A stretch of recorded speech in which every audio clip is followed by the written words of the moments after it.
You are looking at Julian's pronunciation guide, where we look at how to pronounce better some of the most mispronounced words in the world, like this other curious word. But how do you say what you're looking for today? Let's learn once and for all how to pronounce those two words. They have different spelling, different meaning as well, and a different pronunciation, of course. So let's break down their meanings and how to pronounce them.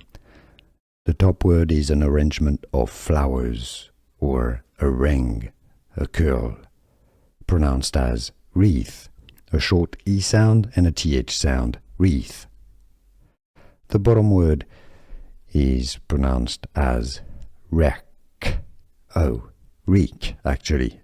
Similar pronunciation, but with a K sound. Wreak, meaning to cause something, a damage, for example.